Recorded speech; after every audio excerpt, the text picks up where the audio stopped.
최근에 딥 페이크 기술 이런 얘기를 들어보신 분들이 계실 겁니다.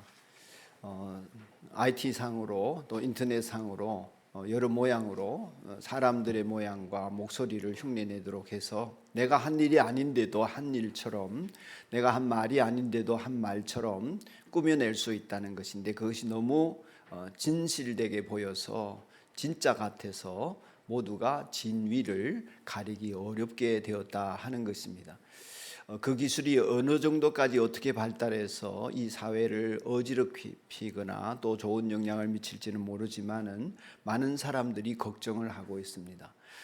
그런 딥페이크 기술을 써가지고 어떤 사람이 하지 않은 행위를 한 것처럼 퍼뜨릴 때에 잘못된 소문들이 나게 되는 것이고, 가뜩이나 가짜뉴스나 잘못된 소문들로 인해서 피해를 받는 사람들이 많은데, 이 소문의 괴력이라고 하는 것이 근거가 없으면 금방 사그라들지만 그런 영상이나 그런 어떤 글들이 남아있을 때 끊임없이, 더구나 언론이 개입하고 권위가 있는 사람들이 개입했을 때는, 그런 또는 기관이 개입했을 때는 한 사람의 인생을 완전히 망가뜨리는 그런 비극을 낳게 마련이기 때문에 두려운 일이 아닐 수 없습니다. 모쪼록 그러한 소문의 괴력이 우리가 두려워하지 않고 싸워나갈 수 있는 그런 진실된 삶을 살아야 되겠습니다만은, 그러나 소문의 괴력에 희생이 되어지는 사람들은 어쩔 수 없이 더 많아질 것 같아 하는 생각을 하게 됩니다. 예수님께서도 이런 소문의 유언비어의 희생이 되셨습니다. 희생이라기보다도 곤욕을 치르셨습니다. 예수님의 어머니와 가족들이 이상한 소문을 들었는데, 그 소문즉슨 오늘 성경을 보면 예수가 미쳤다 한다. 예수님이 미쳤다는 것입니다.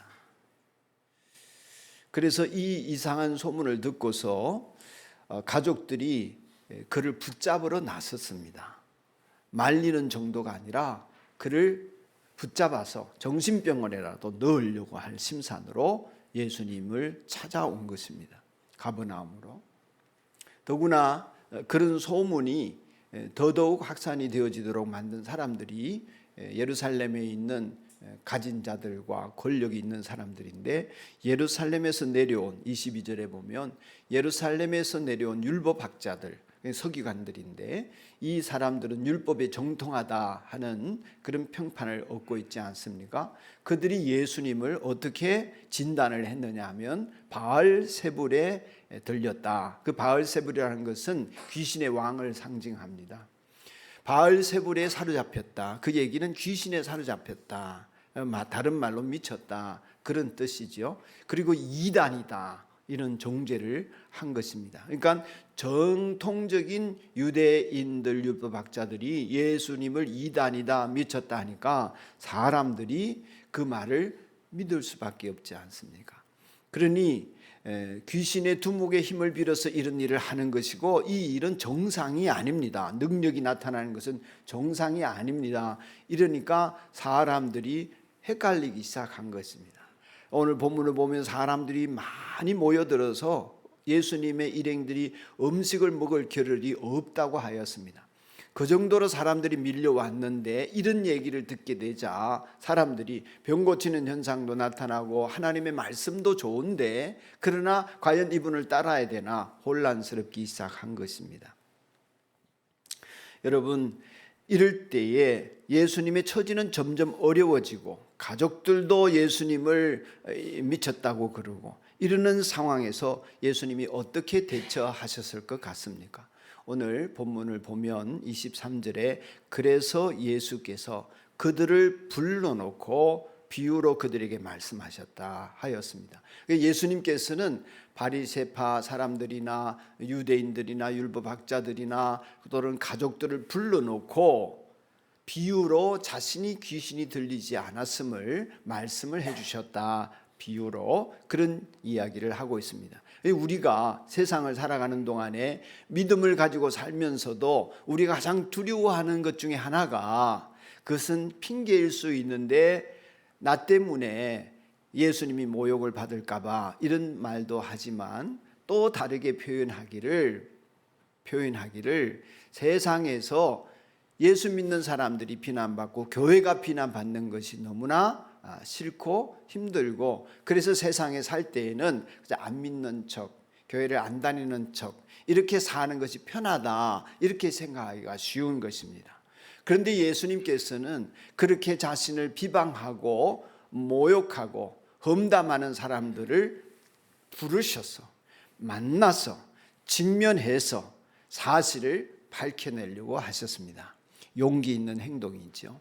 여러분이 믿음과 복음과 하나님 나라와 교회와 하나님의 말씀에 대해서 세상을 상대할 때에 그 모든 것에 대한 용기와 또한 자부심이 생겨서 어떤 비방에도 불구하고 예수님 편에서 그들을 대면 직면해서 그들을 상대할 수 있는 용기가 있기를 축복합니다.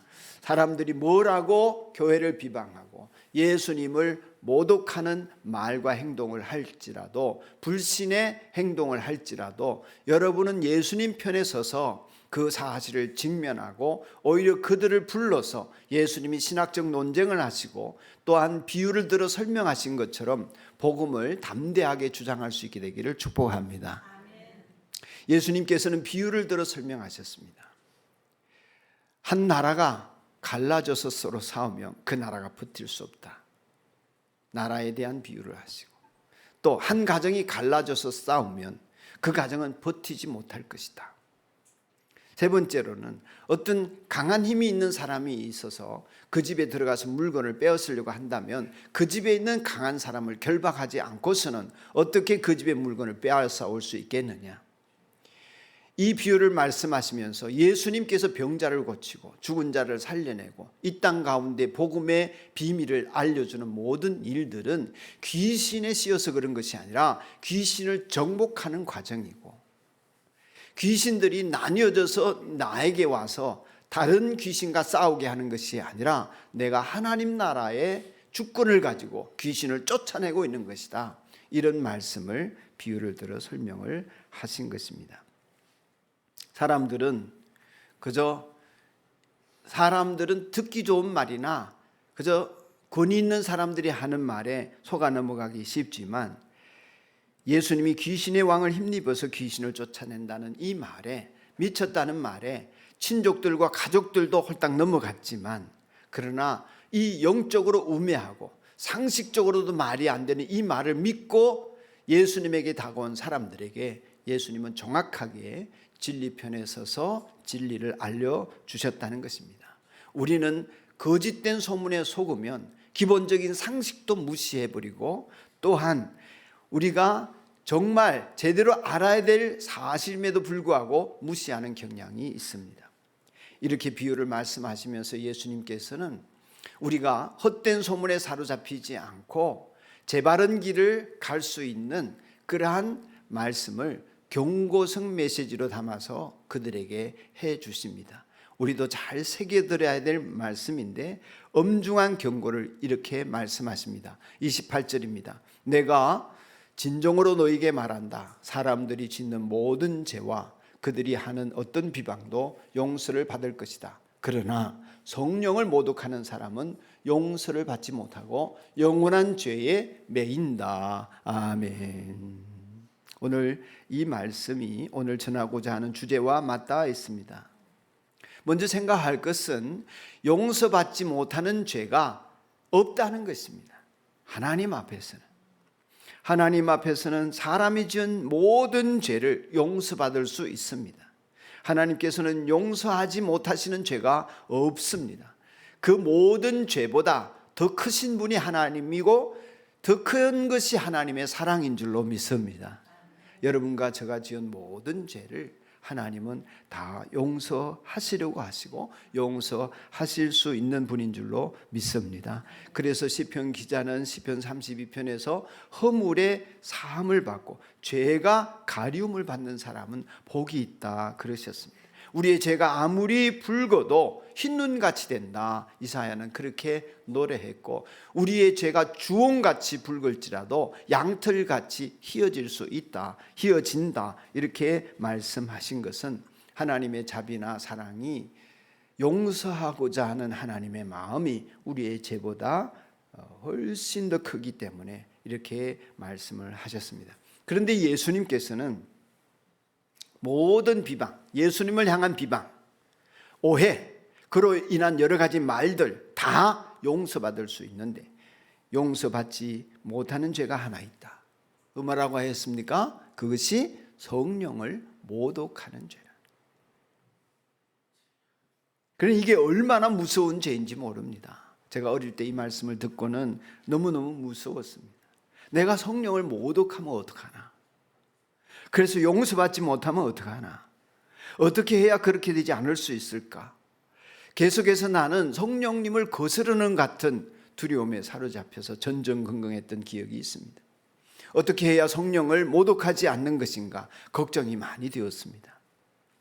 늘 성령을 모독하는 것 같았습니다. 성령을 모독하는 것이 용서받지 못할 죄라는 뜻이 무슨 뜻입니까? 우선 성령을 모독한다는 것은 예수님을 비방하거나 이러는 것과 다르다는 것입니다. 오늘 예를 들면 내가 예수님에 대해 잘못된 소문을 듣고 오해가 생기고 감정적으로 예수님을 싫어하게 되고 미워하게 되고 예수님을 믿지 않고 그렇게 비방할 수 있지요. 그러나 오늘 예수님을 그렇게 비방했을지라도 내일 성령의 역사가 일어나서 내가 그 성령의 인도하심을 받으면 예수님을 영접하고 예수님을 믿는 사람이 될 수 있는 것입니다. 할렐루야. 그런 거예요. 예수님의 보험과 구원을 받아들이게 하는 분은 성령님이십니다.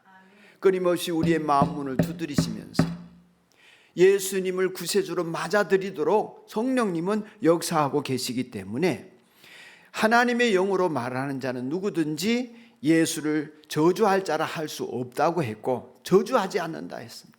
또 성령이 아니고서는 누구든지 예수를 주님이라 말할 수 없다고 했습니다. 그러니 성령님의 인도하심을 받는 사람만이 주님이라고 부르고 이 자리에 있는 분들은 적어도 하나님의 영을 받고자 하거나 받아들인 사람인 줄로 믿습니다. 하나님의 영으로 말하는 사람은 누구든지 예수를 저주할 자라고 할 수 없는데 누구는 그렇게 한다는 것입니다. 악령에서 벗어나지 못하고 스스로 성령을 거역하면서 하나님을 대적하는 행위를 한다는 것입니다. 예수님을 구세주로 믿고 내 인생의 주인으로 맞아들이는 것은 이것은 참으로 신비로운 일입니다. 온통 성경은 못 믿을 얘기가 가득합니다. 죽은 자가 살아나는 얘기, 무리를 걷는 얘기, 오병이어 보리떡 5개와 물고기 2마리로 5,000명을 먹인 얘기. 멀쩡한 내가 왜 그런 만화 같은 얘기를 믿어야 한다는 건가? 그렇게 생각이 들지 않습니까? 그런데 이게 믿어지는 순간이 있는 것입니다. 성령님이 우리 안에 하나님을 알게 해주시면, 하나님의 능력을 깨닫게 해주시면 믿어지는 것입니다. 성령의 역사로 말미암아 전적인 은혜의 선물인 믿음을 받게 되는 것입니다. 내가 믿고자 했던 것보다 훨씬 더 크게 하나님을 믿고 따르게 되는 것입니다. 우리는 하나님을 다 알아서 믿는 것이 아닙니다.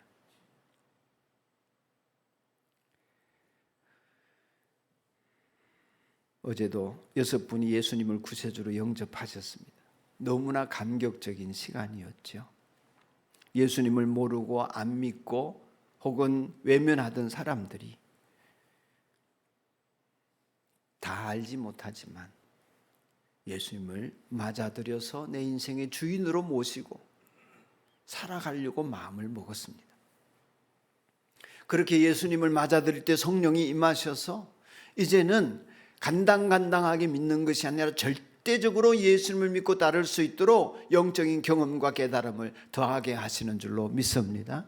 절대적으로 믿게 천국도 확신하고 성령의 역사도 경험하고 하나님 나라의 일들을 보게 되고 내 생각이 하나님 앞에서 온전치 못함을 깨달으면서 회개도 하게 되고 성령이 아니고서는 할 수 없는 구세주 예수를 따르는 일에 우리가 헌신하고 참여하게 되는 것입니다. 성령이 아니고서는 십자가의 보혈의 은혜가 나를 위한 사건으로 믿어지지 않습니다. 인정하지 않습니다. 이렇게 예수님을 믿도록 만드는 분이 성령님이신데 이 사역을 끝까지 부인하고 그 성령의 사역이 마귀의 일이라 그러고 성령이 역사하시는 것이 악마의 짓이라 그러고 그러는 것은 성령을 모독하는 것입니다. 그런 사람이 어떻게 용서받을 수 있겠습니까? 그건 용서가 안 되는 죄인 것이죠. 그러기에 저와 여러분이 십자가를 믿는 은혜가 있다면 성령을 모독하는 일은 없는 줄로 믿습니다. 혹여 불충하거나 불성실하거나 혹은 회의에 빠질 수 있지만 용서 못 받는 죄를 짓는 일은 없는 것입니다. 할렐루야. 성령을 모독할 수 없기 때문입니다. 제가 이 사실을 깨닫고 얼마나 자유로웠는지 모릅니다.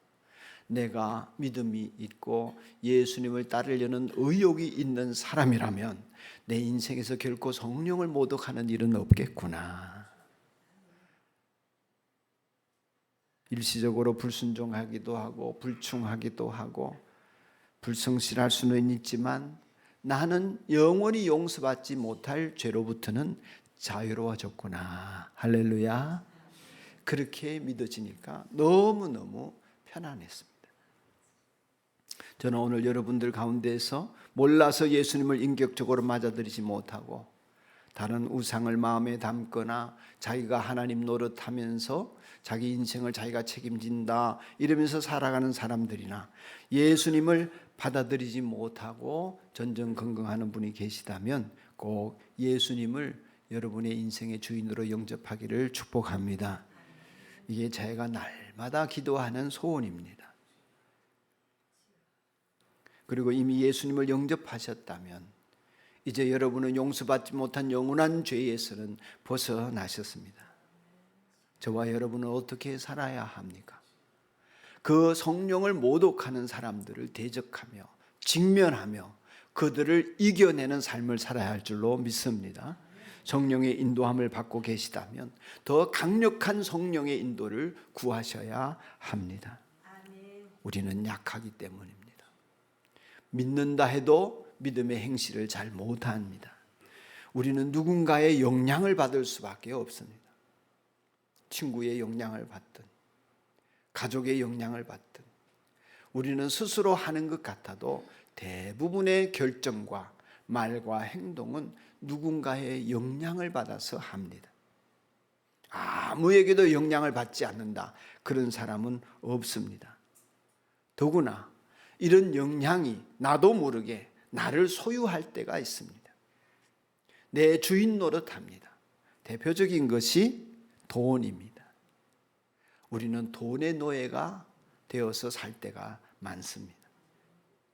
돈은 인격이 아니기 때문에 우리를 주인 삼을 수 없습니다. 근데 우리 스스로가 돈의 노예가 되기를 자청하는 것입니다. 돈이 되는 일이면 시간도 자기의 인생도 관계도 다 희생을 시켜서 돈하면서 돈을 쫓아 사는 것이 돈의 노예가 된 모습이라 하겠습니다. 돈의 영향을 제일 많이 받을 수 있습니다.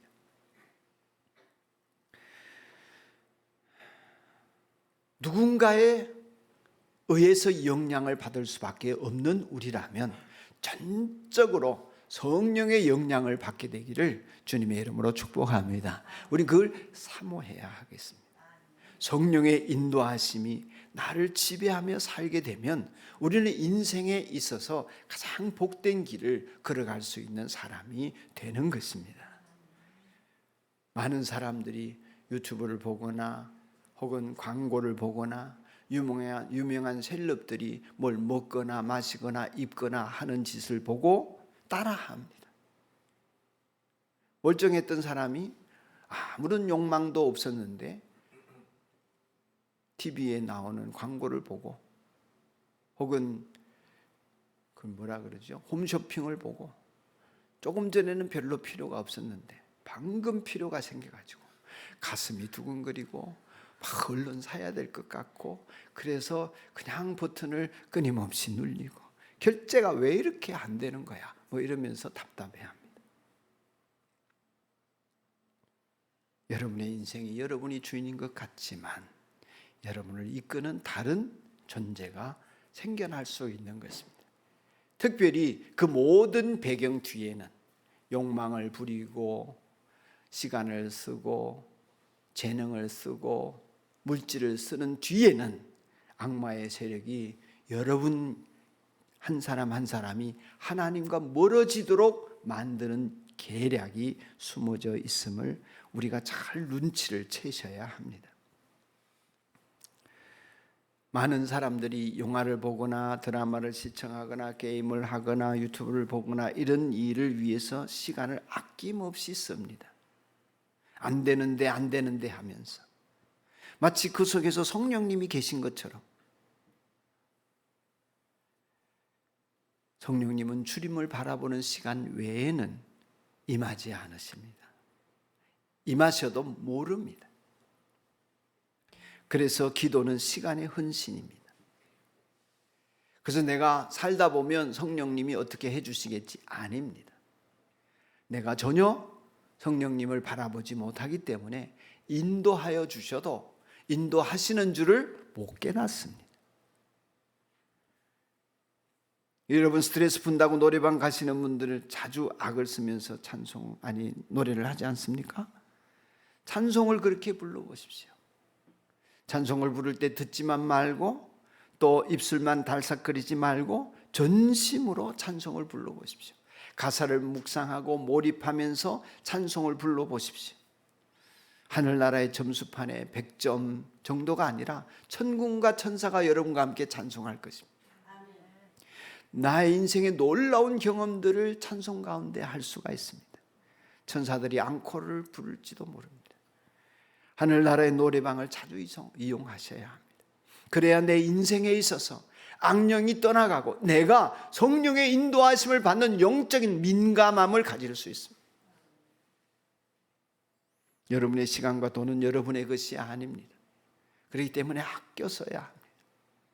그래야 하나님 나라와 이웃을 위해 쓸 수 있습니다. 영원한 일을 위해 투자할 수 있습니다. 영원히 남는 일에 그것이 쓰임받을 수 있습니다. 영혼을 구원하고 하나님 나라 확장하는 일에 쓰임받을 수 있습니다. 성령님이 기뻐하시고 예수님이 소원하시는 그 소원이 여러분에게 자리를 잡을 수 있습니다. 흥청망청 마음이 가는 대로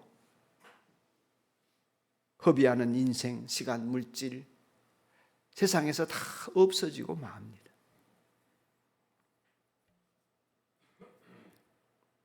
하나님께서 우리에게 주신 소원을 따라서 내 마음의 소원을 품고 기도를 드리면 성령이 충만하게 여러분을 이끌어 가실 뿐만 아니라 여러분의 인생이 균형이 잡히고 나아가는 길에 담대함이 생기고 하나님마다 당당하게 감당할 수 있는 은혜가 생길 줄로 믿습니다. 성령의 인도하심을 받는 사람만이 그럴 수 있습니다. 나의 의지가 아니라 나의 결심이 아니라 성령이 이끌어 주셔야 우리는 그 인생을 살아갈 수가 있는 것입니다. 그래서 성령의 충만함으로 인도하심을 받을 때에 우리는 성령을 모독하는 주변과 세상을 직면하고 이기는 사람의 영광을 누릴 줄로 믿습니다. 예수님처럼 그들을 불러서 진리를 전할 수 있는 사람이 되는 것입니다. 주변을 이기고 성령을 모독하는 사람에게 성령의 역사를 나타내는 사람의 특징이 뭐냐 하면 날마다 성령을 따라 살면서 날마다 성령이 주시는 생각으로 새로워지는 사람입니다. 날마다 새로워져. 갈라디아서 5장 16절 말씀을 보면 내가 또 말합니다. 여러분은 성령께서 인도하시어 주는 대로 살아가십시오. 날마다 성령께서 인도하여 주시는 대로 살아가십시오. 성령께서 인도하여 주시는 대로. 그러면 육체의 욕망을 채우려 하지 않을 것입니다. 우리는 육체의 욕망을 채우려고 얼마나 애쓰는지 모릅니다. 먹고 싶은 거, 갖고 싶은 거, 하고 싶은 거, 되고 싶은 거. 성령께서 인도하여 주시는 대로 살아가야만 육체의 욕망을 채우려고 하지 않는다는 것입니다. 그러니까 다르게 말하면 성령의 인도하심을 하시는 대로 살지 않으면 우리는 육체의 욕망을 채우려고 사는 거예요. 사는 거예요. 교회 아무리 나와도, 뭐라고 해도, 입으로 뭐라고 해도 육체의 욕망을 채우려고 사는 거예요. 그리고 하시는 말씀이 육체의 욕망은 성령을 거스르고 성령이 바라시는 것은 육체를 거스릅니다. 이 둘이 적대관계. 뒤집어 말하면 성령이 인도하시는 대로 살아가지 않으면 성령을 대적하는 것, 거역하는 것, 불순종하는 것, 무시하는 것, 소멸하는 것. 그래서 성령께서 여러분에게 감동을 주실 때에 그 감동을 소멸하지 않으려고 하면 성령의 인도하시는 대로 살겠습니다. 인도하여 주시는 대로 가겠습니다. 나의 귀에 좋든지 좋지 않든지. 여러분의 마음이 작정되어 있기를 축복합니다. 여러분은 이 둘이 서로 적대 관계에 있으므로 하면서 그 다음 하는 말이 뭐냐? 여러분은 자기가 원하는 일을 할 수 없게 됩니다. 그랬습니다. 그러니까 육체 욕망을 따라 사는 일을 할 수 없게 되는 거예요. 자기 의지가 아니라 성령이 인도하시니까 싫은 거예요. 싫은 거예요. 육체의 욕망을 위해 사는 게 그렇게 하고 싶지 않게 되는 거예요. 그러시면서 하시는 말씀이 육체의 행실은 환히 드러나는 것들입니다. 육체는 뭘 드러내느냐 보세요. 곧 음행, 더러움. 더러움은 이제 뭐냐 하면 이제 불결한 건데 악마를 쫓는 행위 이런 거예요. 더러움, 방탕, 우상 숭배, 마술. 마술은 뭐냐 하면 이제 뭐 이렇게 우리가 하는 마술쇼 같은 게 아니라 이제 부적을 붙이고 뭐 이렇게 구슬을 하고 뭐 이러는 거 있잖아요. 미신을 쫓고 이런 거. 그다음에 원수매점, 원한을 풀지 않는 거예요. 사랑하지 않는 거예요. 다툼, 시기, 분냄, 육체 행실이에요. 분냄, 분쟁, 파당, 질투, 술 취함, 흥청망청 먹고 마시는 노름, 노름이라는 건 놀이, 쾌락을 즐기는 것, 잔치를 벌리면서 그와 같은 것들입니다. 그리스도인은 이렇게 사탄에게 장악된 육체의 행실을 싫어하고 그 일에서 벗어나서 성령이 인도하시는 대로 살면서 성령의 열매, 예수님의 인격의 모습을 우리가 드러내게 되는 삶을 선택하는 사람입니다. 할렐루야. 생각이 새로워지고 예수님처럼 성령을 모독하는 사람을 상대할 수 있는 내 안에 담대함과 당당함이 자리를 잡게 되는 것입니다. 여러분들 중에는 날마다 사탄에게 장악당하거나 죄를 반복해서 지으면서 좌절하시는 분들이 있을 것입니다. 그것을 어떻게 없애나 안 하려고 고민하지 마십시오. 안 하려고 아무리 결심해도 안 됩니다. 또 하게 됩니다. 어떻게 해야 되나? 성령의 임재를 갈망하면서 성령 집회에 오셔서 하나님 나라가 임하기를 갈망하고 성령의 이끄시는 대로 살 수 있는 몸이 되게 해달라고 하나님 앞에 기도하면서 성령을 받으시기를 바랍니다. 성령을 체험하시기 바랍니다. 성령의 인도하심을 받기 바랍니다. 그렇게 성령 충만하셔야 합니다. 그러면 하나님 나라가 내게 임하게 되면 육체의 일은 저절로 물러가게 되고 저절로 싫어지게 되고 성령을 따르는 것이 내게 좋은 일이 되고 기쁜 일이 되고 하고 싶은 일이 되고 그렇게 되고 싶은 마음에 소원이 생기는 사람이 되는 것입니다. 할렐루야. 성령에 의해서 되어지는 일입니다. 저는 하나님께서 여러분과 함께 계셔서 성령님의 은혜로 여러분의 생각이 그렇게 변화되기를 간절히 바랍니다. 우리는 하루에 수만 가지 생각을 한다고 하는데 그 중에서 성령님을 따르는 생각은 별로 많지가 않습니다. 대부분은 4분의 3은 부정적인 생각이래요. 일반적으로.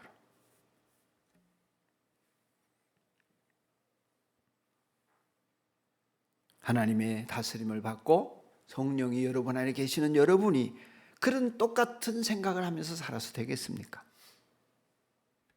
생각이 거듭나고 희망을 말하고 하나님의 영을 부어주시는 대로 나이가 들수록 지금 여기 7순 8순 넘으신 어르신들 나이가 들수록 미래지향적이고 희망적이고 하나님 나라를 바라보고 영원한 나라를 소망하고 그 나라가 임할 것을 기대하고 날이 갈수록 여러분이 미래지향적으로 희망적인 삶을 살게 되기를 축복합니다.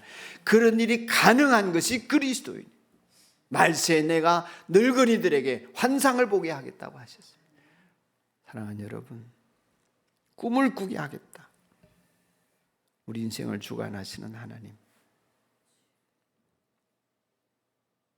시간 낭비 없이 물질 낭비 없이 누군가를 위해 끊임없이 살아갈 수 있는 힘은 위로부터 오는 것입니다. 그래서 바울 사도는 사랑하는 여러분 마지막으로 내가 권하는데 무엇이든지 참되고 경건하고 옳고 순결하고 사랑스럽고 명예롭고 칭찬할 만 이런 것들을 생각하며 사십시오. 근데 우리가 그렇게 되나요? 성령의 인도하심을 받아야 될 줄로 믿습니다. 성령을 거스르지 맙시다. 마음으로 가득 성령으로 채워서 이기고 또 이기며 예배 드릴 때나 일상생활 속에서 항상 기쁘게 성령의 인도하심을 받으면서 여러분의 마음은 언제나 천국이기를 축복합니다. 나를 괴롭히는 모든 문제, 성령을 모독하는 모든 세력들에게서 여러분이 자유로워지고 이기는 삶이 여러분에게는 보장되어 있으니 예수 그리스도의 이름으로 누리기를 축원합니다.